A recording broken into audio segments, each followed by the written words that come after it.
Il y a 2000 ans, à l'aube du 1er siècle, Rome domine le monde, mais la cité est en pleine tourmente.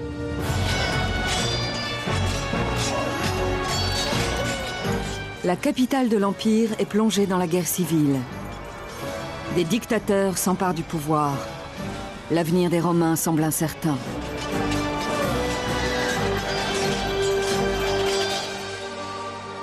Mais du chaos, l'Empire romain sort bientôt renforcé et s'épanouit plus que jamais. En quelques années, il s'étend de l'Angleterre actuelle au sud de l'Égypte, en passant par l'Europe. De l'Afrique du Nord au pourtour méditerranéen jusqu'au Moyen-Orient. Des centaines de langues et de religions se mêlent ainsi. Diverses cultures forment un socle permettant à la civilisation occidentale de se développer. Rome est désormais la première et la plus pérenne superpuissance du monde, traversant les continents et les époques. Les temps glorieux de Rome sont incarnés par des hommes illustres, tels qu'Ovide, Néron, Sénèque et Caligula. Mais l'histoire de Rome va bien au-delà d'hommes célèbres. Des millions d'autres moins connus façonnent l'Empire.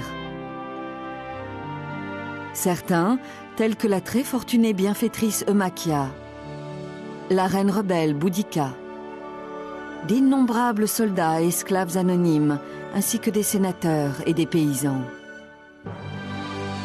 Le plus illustre d'entre eux, César Auguste. L'empereur qui est à l'origine de l'extraordinaire réputation de Rome.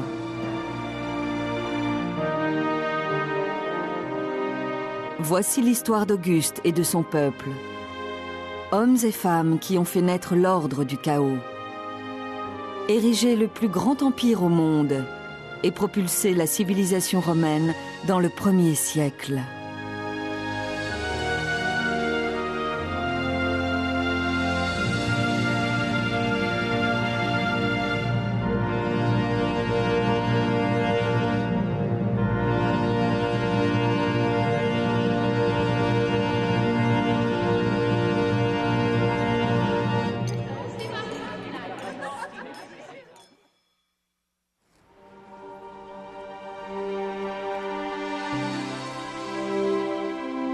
« 2000 ans après le règne des pharaons d'Égypte, 400 ans après l'épanouissement de la culture grecque, 300 ans après Alexandre le Grand, Octave naît dans une petite cité de la péninsule italienne. Cet enfant, qu'on appellera un jour Auguste, entrera dans l'histoire.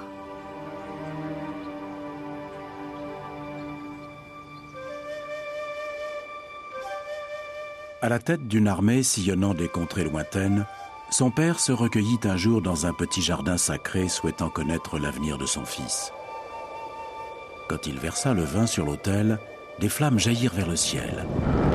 Un signe qui jusque-là n'était apparu qu'une seule fois avec Alexandre le Grand.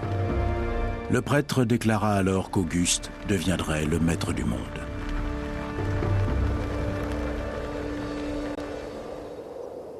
L'histoire est extraite des écrits de Suétone au début du 1er siècle.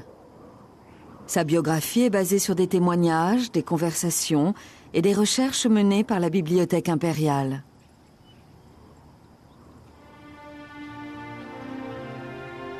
Il écrit qu'en réalité, les perspectives du jeune Auguste sont loin d'être brillantes. Le garçon est chétif et isolé. Sa famille réside à la campagne. Son père est le premier de la lignée à faire partie du Sénat.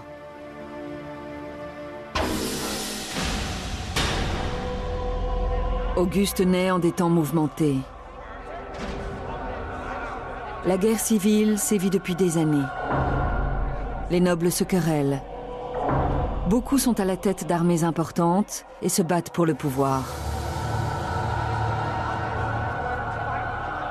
Les valeurs traditionnelles sont souvent piétinées.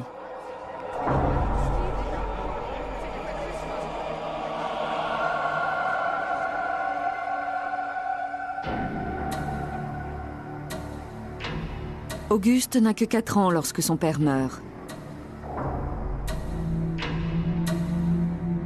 Sans protecteur, son avenir s'annonce sombre. En 49 avant Jésus-Christ, le destin d'Auguste, qui n'a que 13 ans, prend un nouveau tournant. Cette année-là, son grand-oncle Jules César sort victorieux des champs de bataille. À la tête d'une armée traversant le Rubicon, César s'autoproclame maître de Rome et d'un empire qui n'aspire qu'à toujours plus de grandeur. Du temps de Jules César, l'Empire romain était un peu comme un garçon de 14 ou 15 ans, mesurant 1,80 m, pas tout à fait encore un homme. Tous les éléments étaient là, y compris l'armée. Les Romains gouvernent la majeure partie de la Méditerranée, à l'exception de l'Égypte. Mais ils n'ont pas encore réussi à organiser l'ensemble, à le faire fonctionner de façon cohérente. L'Empire est affaibli par d'incessantes querelles internes qui perdurent depuis des décennies. Les tribus du Nord dévastent les frontières. Les ennemis défient Rome à l'Est. L'Hispanie menace de faire sécession. Jules César réagit vite. Il consolide ses frontières et assoit sa légitimité. C'est alors qu'Auguste accomplit une mission périlleuse. César, n'ayant pas d'héritier, adopte officiellement le jeune homme. Pour Auguste, c'est une opportunité extraordinaire. Il n'a aucune formation militaire, mais il est l'héritier du plus puissant personnage politique de l'Empire romain et il en tire profit. C'est une chance inespérée pour Auguste. C'est également un défi, car en 44 avant Jésus-Christ, les étrangers ne sont pas la seule menace pour la stabilité de l'Empire. Il y a des ennemis au sein même du cercle proche des conseillers de César. Lors d'une réunion du Sénat, ces derniers l'assassinent. Pour la 2e fois de sa vie, Auguste fait le deuil d'un père. À peine devenu un homme, il décide de se plonger dans le maelstrom de la vie politique romaine. La mort de Jules César n'est pas seulement un tournant dans la vie d'Auguste, elle l'est aussi pour l'histoire du monde. Auguste n'a que 19 ans à la mort de César et malgré sa jeunesse, il reprend fièrement le flambeau et intègre le principal courant politique romain. Il décide de venger son père. Mais cela signifie descendre dans l'arène politique, former une armée et entrer en compétition pour le pouvoir suprême à Rome.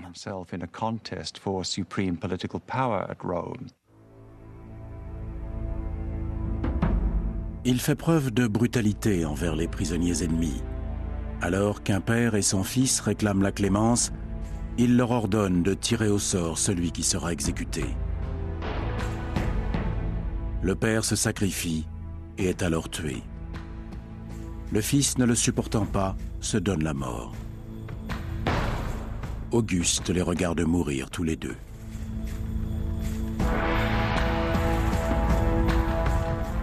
Suétone décrit la crise comme une mise à l'épreuve. Auguste ne recule pas devant la tâche. Il s'allie stratégiquement à Marc-Antoine, illustre général, qui lui non plus ne manque pas d'ambition. Ensemble, ils massacrent leurs rivaux dans la capitale. Ils poursuivent leurs ennemis jusqu'au rivage de la Grèce, où ils gagnent 2 des plus sanglantes batailles de l'histoire romaine. Lorsque le carnage prend fin, l'Empire est à leurs pieds. Auguste et Marc-Antoine se partagent le pouvoir.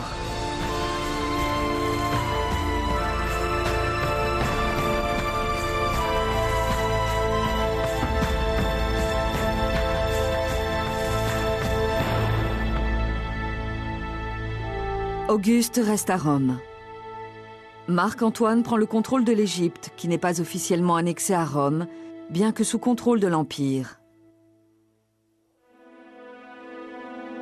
Là-bas, il allie ses forces à celles de la reine d'Égypte.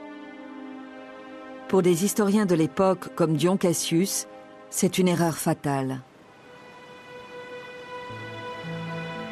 Quand Marc-Antoine tombe éperdument amoureux de sa nouvelle alliée, nombreux sont ceux qui craignent que la très ambitieuse reine ait des vues sur Rome. Son nom, Cléopâtre. Le désir impudent de Cléopâtre pour la passion et la richesse est insatiable. L'amour l'a faite reine d'Égypte, mais elle ne réussira jamais à devenir reine des Romains.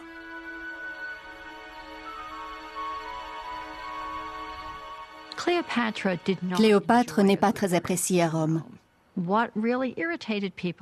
Le fait qu'elle soit une femme puissante, originaire de l'Est, et d'un pays très riche, au régime monarchique, irrite la population. Elle symbolise à leurs yeux un manque de modération, de contrôle, un tempérament frénétique et violent, l'antithèse des valeurs romaines. Cléopâtre et Marc-Antoine sont considérés comme les maîtres de l'empire du mal. L'alliance entre Auguste et Marc-Antoine est rompue. Marc-Antoine et Cléopâtre se mobilisent, mais Auguste frappe le premier. Le poète Virgile dépeint la bataille comme une lutte épique de l'Orient contre l'Occident. Se tenant fièrement à la proue du navire, Auguste mène ses hommes dans la bataille, fort du soutien du Sénat et du peuple. Face à lui, la puissance barbare de Marc-Antoine, avec à sa suite les forces de l'Orient et au grand scandale de tous, sa femme égyptienne. Leurs monstrueuses divinités pointent leurs armes contre nos nobles dieux romains.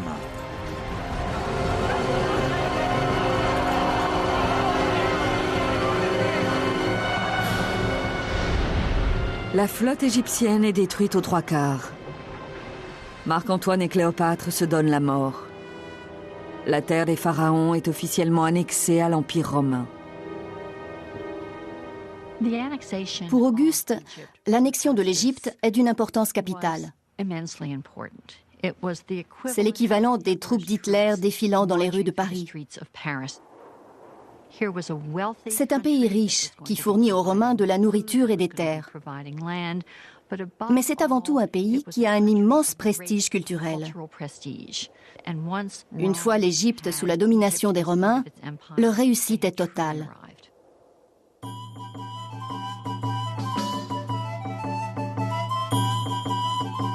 Il n'y avait rien que les hommes puissent espérer des dieux, rien que les dieux ne puissent faire pour les hommes, qu'Auguste n'ait fait de retour à Rome pour la République, pour le peuple et pour le reste du monde.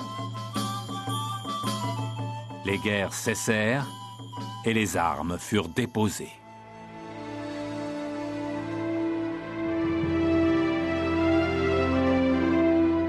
En 29 avant Jésus-Christ, à son retour dans une Rome dévastée par les guerres, la ville lui fait un triomphe. Le général prend l'engagement de restaurer la paix et la sécurité, promesse qu'il tiendra. La victoire d'Auguste annonce une période d'incroyable vitalité culturelle, de renouveau religieux et de prospérité économique dont les bienfaits profiteront à tout l'Empire. Cette période s'appelle Pax Romana, la paix romaine. Pour beaucoup, c'est un retour au passé mythique et glorieux de Rome. Mais pour Auguste, il n'y aura pas de retour dans le passé. C'est un homme de 32 ans, endurci et seul maître du monde gréco-romain. Le premier empereur de Rome. Le prix de la victoire est élevé, mais le plus important défi est devant lui. Afin d'éviter le sort infligé à César, Auguste doit désarmer le Sénat et séduire le peuple. Il lui faut faire mieux que gagner la guerre, il lui faut gagner la paix. Ce défi occupera le reste de sa vie.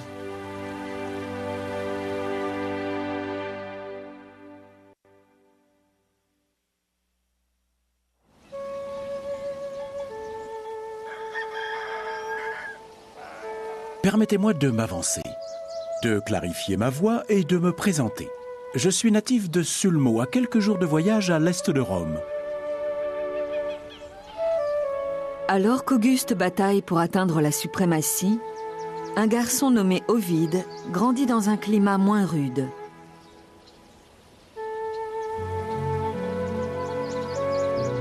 J'avais 1 an de moins que mon frère, jour pour jour.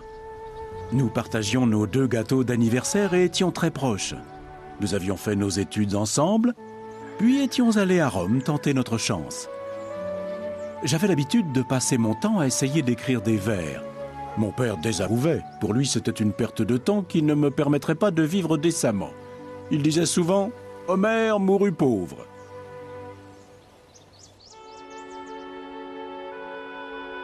Ovide est de la même origine sociale qu'Auguste. Ils appartiennent tous deux à la petite noblesse terrienne. Tout comme Auguste, son identité et ses ambitions sont dictées par une famille exigeante. J'essayais d'abandonner la poésie, de m'adonner à une prose plus sérieuse. Mais à esprit frivole comme le mien, inspiration frivole, bien trop agréable pour être abandonnée. Je n'avais de cesse de retourner à mes habitudes secrètes et honteuses. Je ne pouvais m'en empêcher. Je me sentais un imposteur sur des sujets sérieux, mais je devais à mon père et à mon frère d'essayer de remplir mon devoir. Le droit romain laisse au père le contrôle absolu sur ses enfants. Ceux qui y dérogent peuvent être reniés, vendus comme esclaves, ou même tués. Le jeune homme essaie donc de satisfaire aux attentes de son père en se mariant et en étudiant le droit. Mais la pression est insupportable. Malheureux, Ovide et un ami quittent leur ville natale.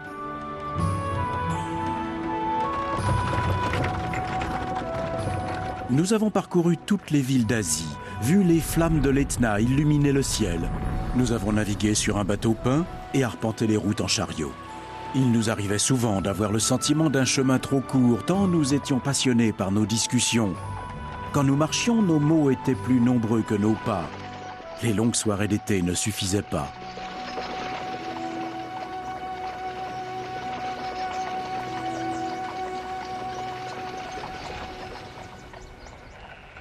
« 18 mois plus tard, Ovide s'installe à Rome, plus mûr et plus sûr de lui qu'avant. Il décide de devenir poète. Il se fait de nouveaux amis parmi les hommes de lettres romains. Bientôt, Ovide devient le poète de l'art d'aimer le plus populaire.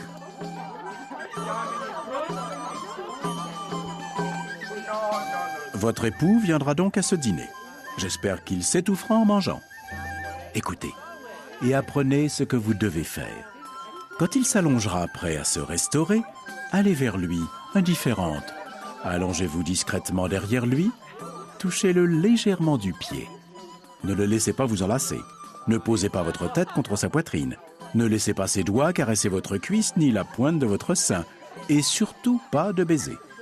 Une fois le dîner terminé, votre époux fermera à clé la porte de la chambre et quoi que la nuit vous apporte, dites-moi demain que vous l'avez repoussé.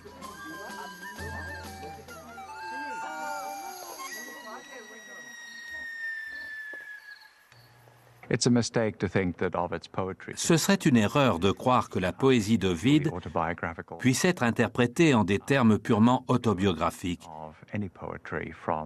Mais pour être franc, à cette époque, Ovide écrit inspiré par sa propre expérience. Sa poésie romantique a un ton et un style qui évoquent un monde très différent de l'atmosphère du moment. Alors qu'Ovide s'épanouit en tant qu'homme de lettres, le nouvel empereur prospère en tant qu'homme d'action.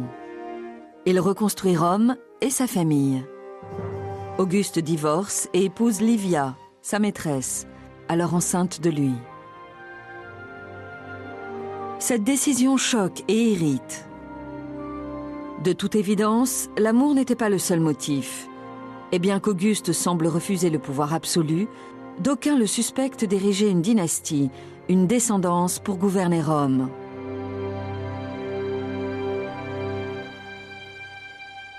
Auguste sait qu'il joue avec le feu, à l'instar de César qui en avait payé le prix. Il ne veut pas commettre la même erreur. Il renonce à la fonction suprême et trouve un équilibre fragile entre réalité et fiction. Ayant acquis le contrôle des affaires par consentement universel, je transfère le pouvoir au Sénat et au peuple de Rome.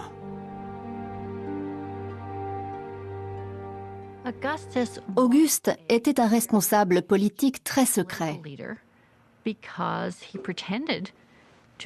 Il prétendait restaurer les traditions politiques républicaines alors qu'il dirigeait une dynastie monarchique à part entière.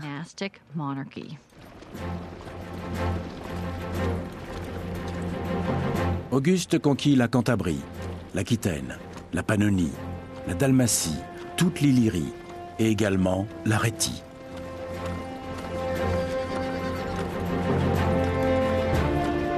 Auguste ne change pas uniquement l'Empire, mais il l'agrandit aussi. L'Égypte et le nord de l'Hispanie sont annexés.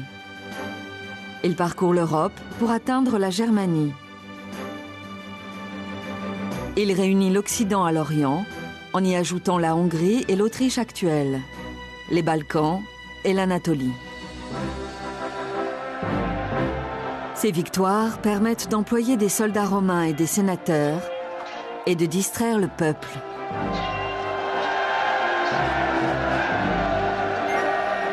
Quand Auguste n'organise pas des courses de chars ou des combats de gladiateurs, il fait parader des animaux exotiques, des éléphants, un rhinocéros dans l'arène, des tigres d'Asie dans le théâtre ou un serpent géant dans le forum.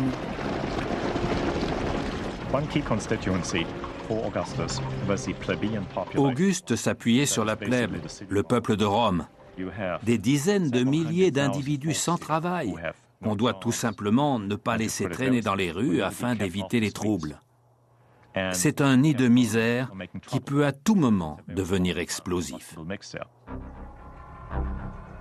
La plèbe reste calme pendant les 4 premières années du règne d'Auguste, ce qui lui permet de jouir d'une certaine stabilité. Puis, en 23 avant Jésus-Christ, les événements prennent une tournure critique. Dion Cassius écrit qu'une suite de désastres convainc le peuple qu'il faut donner plus de pouvoir à Auguste. La ville subit de terribles inondations. La foudre fit de nombreux dégâts. Puis, la peste traversa le pays. Plus personne ne pouvait travailler la terre. Les Romains avaient le sentiment que ces catastrophes étaient dues à l'abandon du pouvoir par Auguste. Ils souhaitaient le nommer dictateur. Des bandes pénétrèrent dans l'enceinte du Sénat, menaçant de brûler vifs ses occupants s'ils ne votaient pas les pleins pouvoirs à Auguste.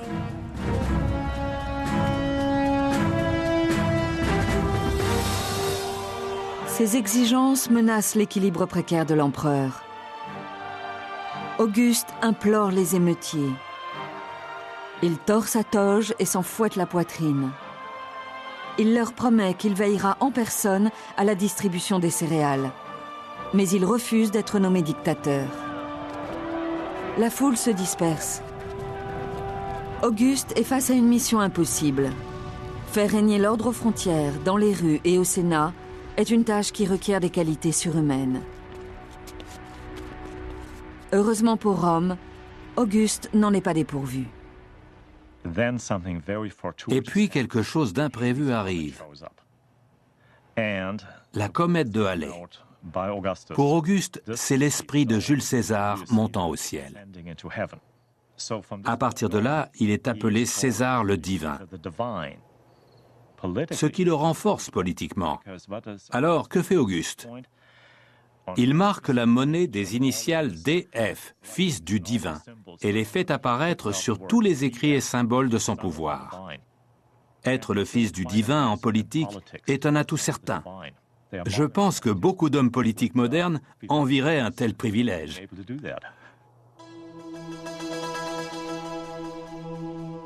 Les récits des habitudes ascétiques d'Auguste renforcent sa nouvelle identité. On dit qu'il habite une modeste demeure et dort sur une paillasse, qu'il se nourrit simplement de pain et de fromage, et parfois même de bien moins.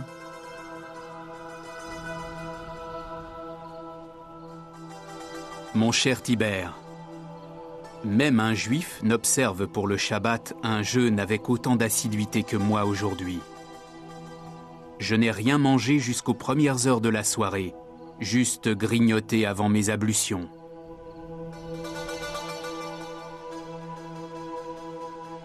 Auguste commence à penser que le relâchement moral est l'ennemi de Rome.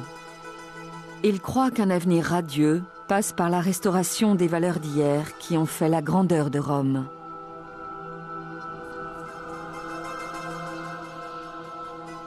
J'ai rétabli beaucoup de traditions qui avaient disparu avec le temps.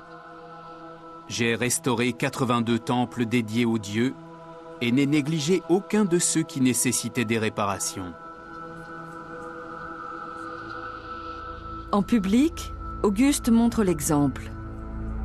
Il sacrifie des animaux selon les pratiques rituelles. Il rétablit les traditions. De nouvelles lois attribuent les places de théâtre selon le rang social. Les femmes sont confinées au rang du fond. L'adultère est hors la loi. Le mariage et les enfants encouragés.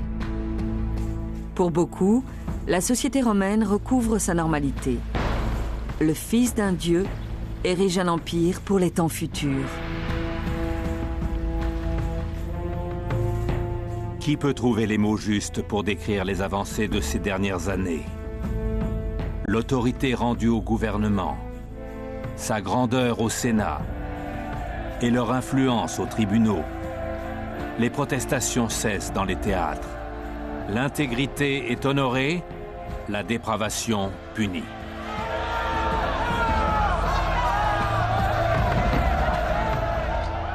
Le retour aux traditions est applaudi par certains et contesté par d'autres. Cependant, amis et ennemis de l'empereur se rangent derrière ce retour à la tradition. Longtemps un pion de la politique familiale, Julia, sa fille, pense qu'elle peut échapper aux principes rigoureux de son père. Elle se trompe. Bientôt, Auguste le fils d'un dieu devra cohabiter avec Auguste le père.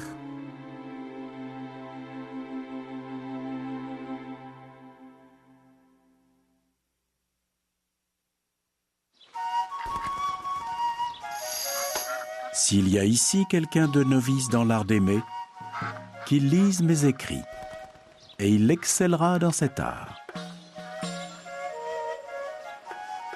Alors que l'empereur Auguste érige un modèle de rigueur morale, le poète Ovide délimite son propre terrain. Il est le poète vivant le plus populaire. Son audace s'affirme en même temps que sa réputation. Ayant épuisé les usages de la poésie romantique, il décide de les élargir. Il entreprend la composition d'un manuel de conseils pratiques sur l'adultère. Premier point, promenez-vous sous une colonnade ombragée. Ne manquez pas le mausolée d'Adonis. Le théâtre est votre meilleur terrain de chasse. Vous y trouverez des femmes prêtes à satisfaire vos désirs quels qu'ils soient. Tout comme les fourmis qui vont et viennent, les femmes cultiver sa troupe. Elles sont là pour le spectacle et pour se montrer. Elles sont si nombreuses que j'en ai le vertige. La plupart des Romains aspirent à suivre l'empereur vers un retour aux valeurs anciennes. D'autres se délectent des promesses d'une Rome à la paix retrouvée. Ovide est de cela. Pour le jeune poète, un retour au passé n'a aucun sens. Soyez assurés de pouvoir séduire toutes les filles que vous souhaitez. Certaines s'abandonnent, d'autres résistent. L'amour vaut bien d'être proposé. Et si vous échouez, être rejeté n'est pas grave. Mais pourquoi échoueriez-vous? Les femmes accueillent toujours le plaisir et trouvent la nouveauté excitante. Il est évident que les récentes guerres civiles ont entraîné un important changement social. Certaines femmes ont acquis plus de poids en politique, de nouveaux droits et davantage de liberté. C'est le cas de Julia, fille unique de l'empereur. Julia aimait les lettres et était instruite, une marque de famille. De nature paisible, sans penchant cruel, ce qui faisait d'elle une femme très estimée. Julia ne rejette pas les valeurs traditionnelles. Elle a longtemps enduré l'autoritarisme de son père. Pour servir les ambitions dynastiques de ce dernier, elle se marie 3 fois et porte 5 enfants. Ses 2 fils, Gaius et Lucius, sont chéris par Auguste comme de probables héritiers. Toutefois, comme Ovide, Julia attend plus de la paix. Elle est intelligente, vive et impertinente. Sa légendaire vivacité d'esprit a traversé les siècles grâce à l'écrivain romain Macrobe. À maintes reprises, mêlant tendresse et réprimande, son père lui ordonna de se vêtir d'une manière moins extravagante et de modérer ses manières. Il la vit une fois vêtue d'une robe indécente. Il désapprouva sa tenue mais n'en dit mot. Le lendemain, arborant une robe plus classique, sa fille l'embrassa avec pudeur. Il ne put contenir sa joie et lui dit « Cette robe ne correspond-elle pas plus à la fille d'Auguste ?» Julia lui répondit « Aujourd'hui je suis vêtue pour mon père, hier c'était pour mon mari. »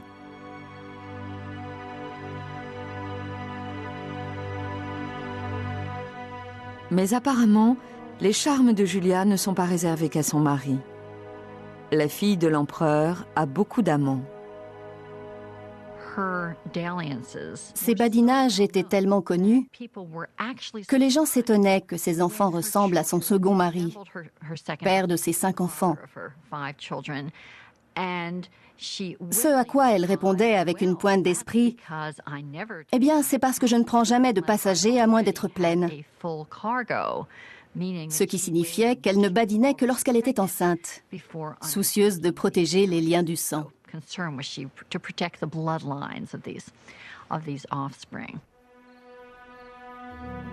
Julia, comme Ovide, est une figure de son époque. Ni l'un ni l'autre ne sont des Romains ordinaires. Leur comportement choque la société traditionnelle au plus haut point. Le scandale finit par éclater alors que Julia est dans sa 38e année.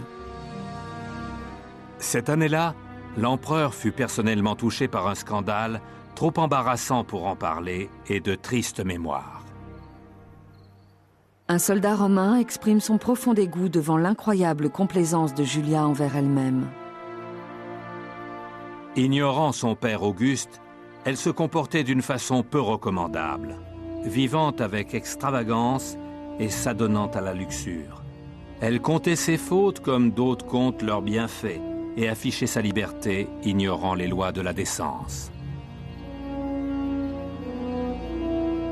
L'attitude de Julia provoque un grand malaise politique. La rumeur court sur ses ébats nocturnes dans les lieux publics de Rome. On dit qu'elle offre ses faveurs sur le podium d'où son père s'adresse au peuple.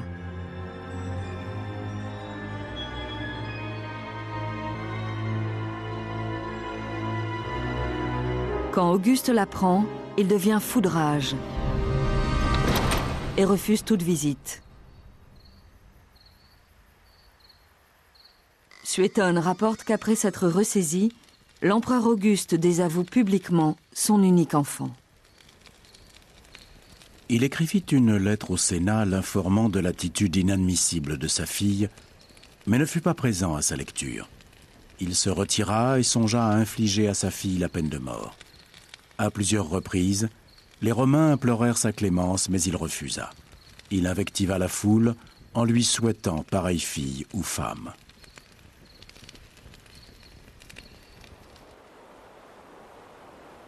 En tant que père, Auguste ne peut supporter le comportement de Julia. En tant qu'empereur, il ne peut le tolérer. Auguste bannit Julia pour le restant de sa vie.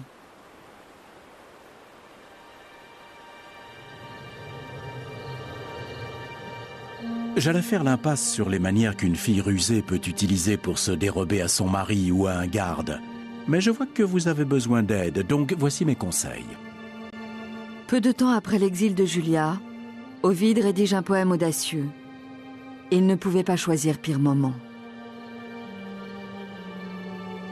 Évidemment, un garde vous empêche de passer, mais vous pouvez toujours écrire.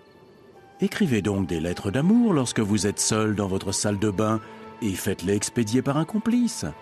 Vous pouvez les dissimuler en les serrant sur votre corps chaud, sous votre robe ou les cacher sous votre pied.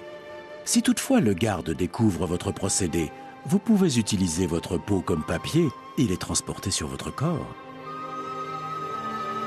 La poésie d'Ovide prône un comportement qui est justement celui qui a amené l'empereur à bannir sa fille. Son sort est un avertissement.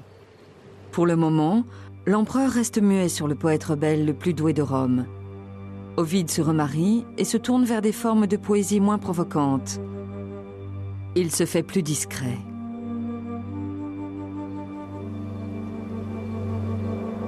Profitez des plaisirs interdits sur place. Mais lorsque vous vous habillez, n'oubliez pas votre masque de convenance. Un visage innocent cache plus qu'une langue qui ment. Le poète était en sursis. Auguste avait mis en vigueur des règles de convenance. Ovide les a repoussées jusqu'à la limite de l'acceptable.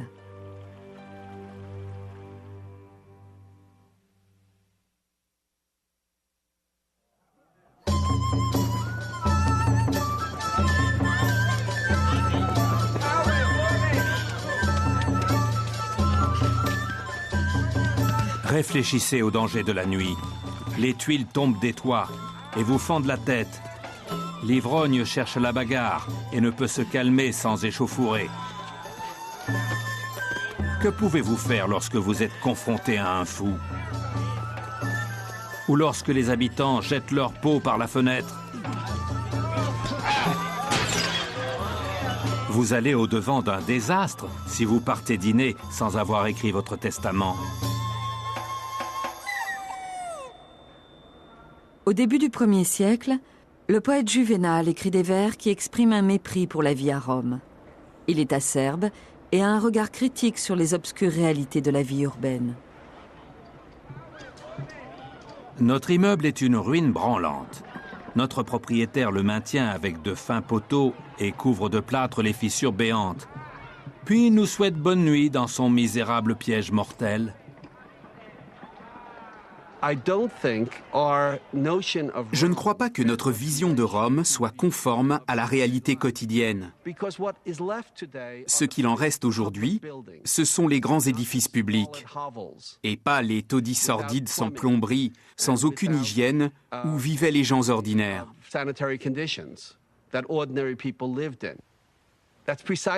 C'est précisément la raison pour laquelle l'élite a préféré installer ces villas sur les collines à l'écart du bruit, des odeurs et de l'incroyable promiscuité qui régnait dans la capitale de l'Empire.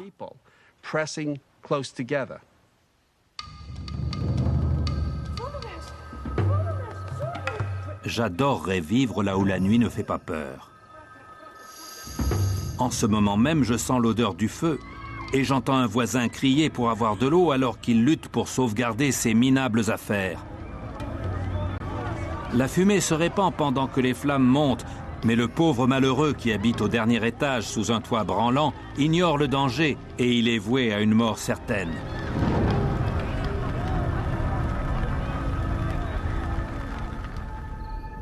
En l'an 4, l'empereur Auguste lui aussi dort mal dans le palais impérial. Pas par peur d'un incendie, mais parce qu'aujourd'hui, à 66 ans, il est un vieil homme.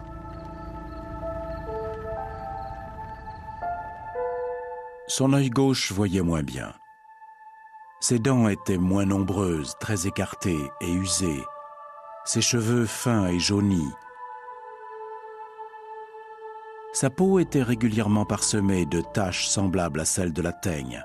Il était irrité par une démangeaison incessante.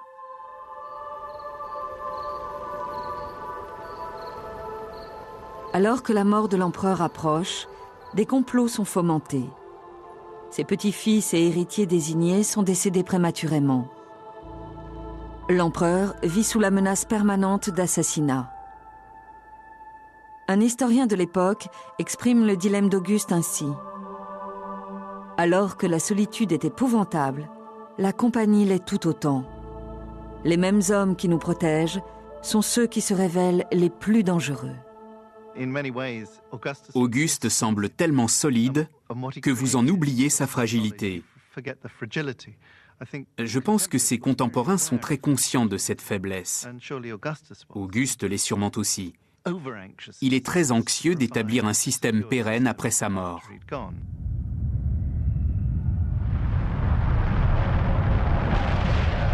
À cette époque, il y eut des tremblements de terre d'une force inhabituelle. Le Tibre fit s'effondrer le pont et inonda la ville pendant 7 jours. Il y eut une éclipse partielle du soleil et une terrible famine se développa. Pour les historiens de l'époque, les catastrophes naturelles présageaient de catastrophes politiques. En effet, les problèmes de l'empereur s'accumulent rapidement. En l'an 6, des soldats, colonne vertébrale de l'Empire, refusent de se réengager sans augmentation de leur solde. Il faut trouver de nouveaux fonds. De plus, le feu éclate dans certains quartiers de la capitale. Avec réticence, Auguste choisit d'imposer une taxe. C'est une tactique dangereuse et l'empereur le sait. Craignant un coup d'État, Auguste disperse ses ennemis potentiels. Il suspend les tribunaux et dissout le Sénat. Il va même renvoyer sa garde personnelle. Rome est sur la défensive. Accablé par la famine, les taxes, les incendies, le peuple est agité. On discute ouvertement de rébellion. À la tombée de la nuit, on accroche des affiches séditieuses.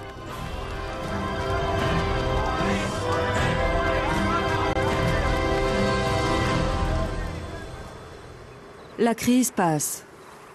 Mais bientôt, Auguste connaît un coup du sort, plus terrible encore que les autres. Il vient de Germanie, une région récemment conquise par les Romains, où vivent des tribus farouchement indépendantes composées de rudes barbares. Les coutumes romaines y prennent racine. C'est du moins ce que pensent les Romains. Les barbares n'ont pas oublié leurs traditions ancestrales, leur manière de vivre libre ou le pouvoir des armes. Tant qu'ils étaient progressivement assimilés, ils n'ont pas réalisé qu'ils changeaient et n'ont pas résisté à l'influence romaine. Cependant, cette évolution pacifique cesse en l'an 9. Au cours de cette année, un jeune et arrogant général appelé Quinctilius Varus prend la tête de l'armée du Rhin et gère la province avec une poigne de fer. Il imposa d'autres changements aux Germains. Il les traita comme s'ils étaient les esclaves des Romains et leur soutira de l'argent comme s'ils étaient ses sujets. Varus se trompe de manière désastreuse sur l'étendue du pouvoir romain et évalue mal le consentement des Germains. Un chef local qui a la confiance de son peuple provoque une révolte à grande échelle et leurre les troupes de Varus en les piégeant sur un terrain qui ne leur est pas familier.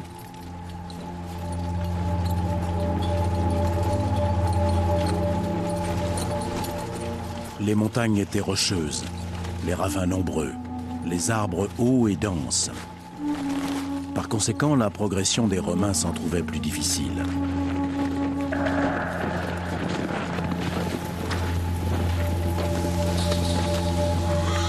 Une forte pluie et un vent violent les dispersèrent. Le sol devenait glissant autour des troncs d'arbres et des racines. Pendant que les Romains essayaient de gérer ces problèmes, les barbares les encerclèrent. Ils commencèrent par lancer des projectiles. Étant donné que personne ne répondait à l'attaque et que de nombreux Romains étaient blessés, les barbares se rapprochèrent. Les Romains étaient incapables de riposter. Ils se heurtaient les uns aux autres et se cognaient aux arbres. Ils n'arrivaient pas à tenir leurs flèches et leurs javelots. La pluie leur arrachait les armes des mains. Même leurs boucliers détrempés ne leur servaient à rien. C'est ainsi que chaque homme et chaque cheval furent tués.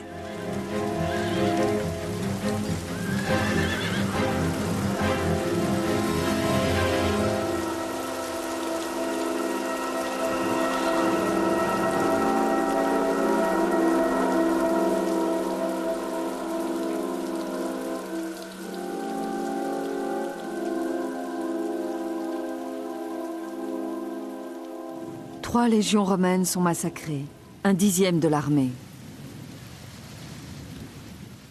Selon son biographe, Auguste est traumatisé.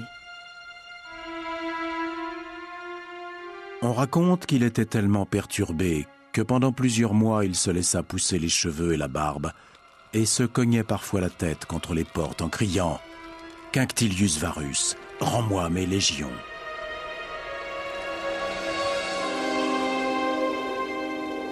Le désastre en Germanie met en évidence une réalité. L'Empire, né de la violence, est menacé de retourner à la violence. L'empereur n'est pas d'humeur à la clémence.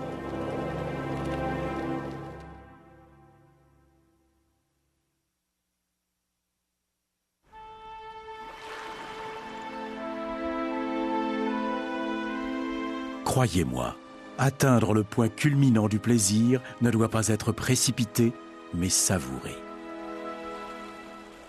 Et quand vous atteignez cet endroit où votre femme aime être caressée, ne laissez pas la honte vous gagner. Ne reculez pas. Vous verrez ses yeux briller d'une lumière vibrante, comme le soleil brille sur l'eau ondulante. Elle gémira et murmurera des mots doux. Mais n'allez pas plus vite que votre maîtresse, ou ne la laissez pas prendre de l'avance. Terminez à l'unisson. Lorsque l'homme et la femme atteignent le plaisir ensemble, ils ont gagné. C'est la plus belle des récompenses. Les mots brûlants d'Ovide surprennent Rome dès leur diffusion. Une décennie plus tard, ils créeront des problèmes à leur hauteur. En effet, la patience de l'empereur a atteint ses limites. Aux abois, celui-ci voit des complots à chaque coin de rue, l'anarchie dans chaque acte de désobéissance. Condamnant l'œuvre subversive d'Ovide, Auguste bannit le poète de Rome.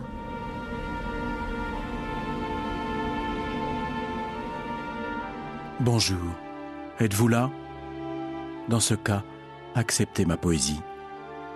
Elle ne vient pas de mon jardin ni de cette vieille couche sur laquelle j'avais l'habitude de m'étendre.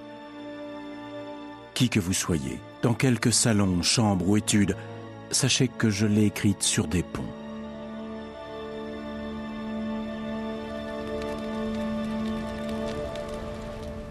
Le poète est exilé dans un coin perdu et sauvage, aux frontières de l'Empire, sur les rives de la mer Noire. Pour Ovide, citadin au summum de l'élégance, aucune sanction ne peut être plus sévère. Son aplomb espiègle se transforme en angoisse.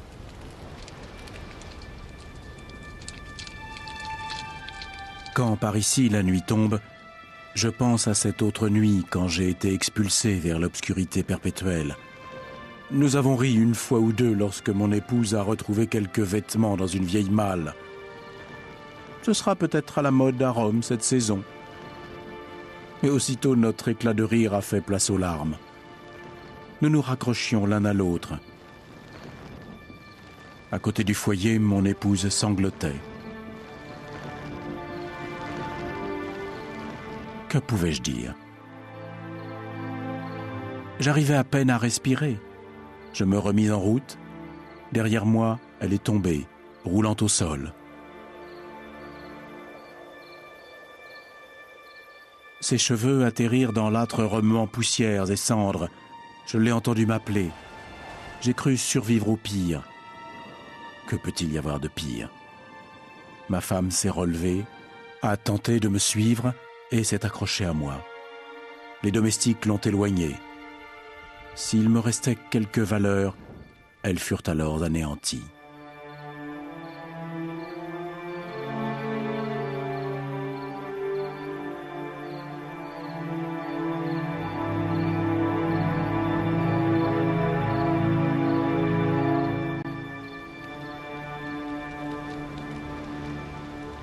Ovide est persuadé que ses talents lui permettront de rentrer chez lui.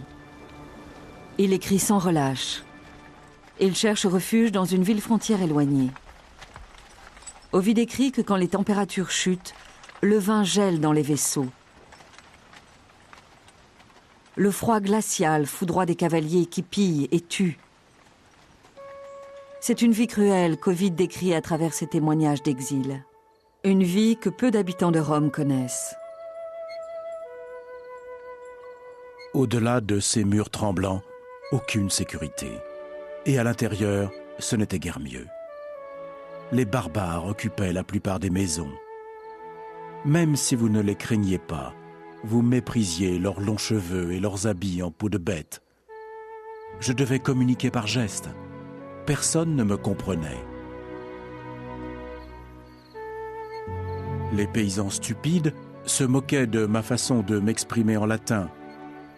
Ils se moquaient de moi et plaisantaient sur mon exil. Ovide se plaint qu'écrire pour ce public équivaut à danser dans le noir.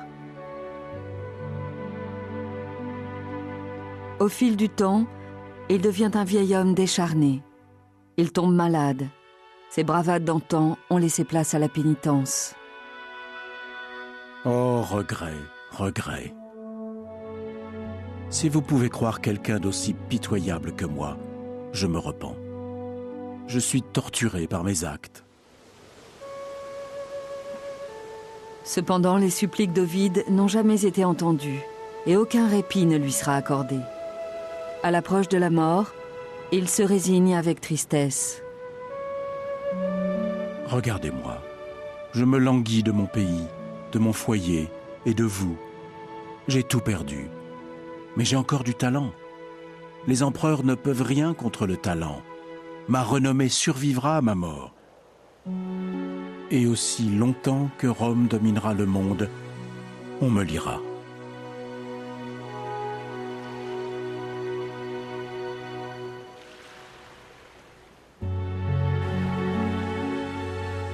Ovide meurt après 9 ans d'exil. Au début de sa vie publique, Auguste avait entraîné Rome dans les guerres victorieuses. Finalement, il avait conquis la paix. Mais des hommes, comme Ovide, en avaient payé le prix fort. D'autres paieront plus cher encore, dans les années qui suivront, lorsque Rome sera gouvernée par des hommes de moindre envergure.